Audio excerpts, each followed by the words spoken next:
Hey everybody, it is Greyhound. Welcome to the channel. So before I get started too far, I want to ask you a favor today. Stick around through the video. At the end of the video, I've got something I want to share, and I need your guys' help. So hang tight. Don't worry, it's not a long format video. Today I want to talk a little bit about pick selection versus keyways. So I'm going to be using this Sparrows practice lock. It's configured right now with nothing but standard pins, standard key pins, standard drivers, nothing fancy in here at all. I will work on modifying that up later on. But what I want to focus on, let me get a little extra light maybe in here, is this keyway. So if you look at this keyway, you see the angles that are cut in your keyway. That's called your warning. And it's there, depending on how the lock is done, to try and protect these keys. And it also gives a ledge, right, when your keys come down, that's where they sit. So with that, let's look at this other lock. Here is a American 1100. And you can see this has warding as well, but see how this doesn't come out nearly as far. So with this lock, I can come into the very bottom with a 25 thousandths pick, and I can hit every pin within that lock easily. Back to this practice lock. With the warding that's in here, I come in with a 25 thousandths pick. I can't get around that warding to reach the pins. So I can't get to the pins properly to lift them correctly at the back end of this lock. So with a lock like that, you have two options.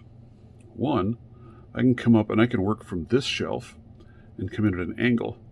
Now, as you can see here, I'm able to reach all the pins. Causes an issue on some locks though. The other option is to go to a thinner pick. This is a 16 thousandths pick. With that, I can come into the very bottom and I can hit every pick in there, or every pin in there. So let's see what issues that may cause. Let's get this in here and let's zoom this in a little bit because I want you to be able to see what's happening inside of this lock.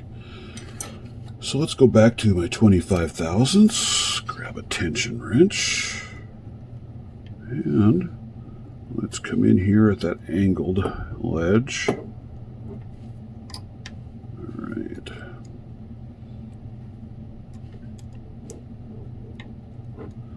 Pin 1. See, it's much harder coming at that angle. Get in there. All right, pin 2, pin 3 has nothing, pin 4, back here to pin 5. Now as I'm lifting pin 5, look at what happened to pin 3. Look at how high it lifted that pin, and I'm in an overset condition, and I never got these other two pins back here high enough to set them without causing this overset. Now I have to relieve my tension just a little bit, try and get that to drop. Now I can try and come back in here again and try and get to these back pins, but it's tough, right? I mean, I can get there, but again, I try and lift that back one to get them set, and look what happens to pin 3 again, overset. So let's change this up and let's go to the 15 thousandths pick, or 16 thousandths rather, sorry. So with the 16 thousandths, I'm able to come all the way to the bottom. There's pin 1, 2, now you can see I can lift 3 way up there, 4. Now as you see, I hit these, I'm still lifting that pin 3, but not as high, and there's the open. So that's the importance of pick selection for the particular lock that you're working on. Now let's talk about the new picker. I don't recommend trying to do that. Try to avoid locks like this when you're a brand new picker, because that's a little tougher. That requires this thinner pick. When you're brand new, this thin pick can be a problem. And here's why. Most of your new pickers, let me zoom this back out a little bit again. I see this all the time as I'm working with new pickers. They get in here and they're tensioning like crazy. And then there are other pickers that do this as well, and they've tried to force the pins up into place. With a 25 thousandths pick, you can get away with that. With a 16 thousandths, you might get away with it for a little bit, but you're going to end up breaking or bending that pick. So start out on those lighter locks. Go to lpubelts.com, look at what falls into the white, yellow, orange category. Start off with those and work on them. They're going to have more open keyways, but that gives you time as you work your way up through those. It teaches you, or you learn as you go, how to finesse that tension wrench. You're constantly fluctuating and floating that wrench back and forth a little bit as you're working your pins. And that gets you to a point where you're then able to move on to that 16 thousandths pick and not tear your tools up. Ask me how I know.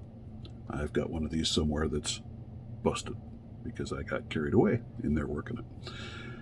But if you do ever break one, don't throw it out. You can repurpose the end of that and turn that into a probe, into a knife, into whatever else you might need for your picking adventures. So that's what I've got for you today, is looking at your warding, your lock. Before you ever set a wrench to it, get in there with your tools and see what tool fits. Find the right tool for the job. And remember, you could possibly be oversetting pins as you're working through there. You can kind of tell when that happens by feeling the pins. And again, a nice practice lock like this lets you kind of feel that. So you can both feel and see what's going on to help you understand what the feeling is that you're getting is actually telling you. Okay, that's all I really have for you today. Again, short, sweet, to the point. What I wanted to share is I am working on a giveaway. Probably be the 100 user or 100 subscriber giveaway rather. So the help that I need is please like, subscribe, post comments. Tell me if the content is any good. Tell me if there's any value in it. Let me know what you think. Subscribe and share the content out there so that we can help get there. When we get there, then we can do a giveaway. I'm putting together what I think will be some pretty good stuff. I don't have anybody sponsoring this channel or helping me out with it, so anything that comes out of this is coming out of my own pocket. So we'll see. But I've got some ideas. I've got some things in the works that I think will be pretty neat. I will share more of that as we get closer and as I get more of those items ready to roll. All right, guys, that's what I've got for you today. We will catch you later.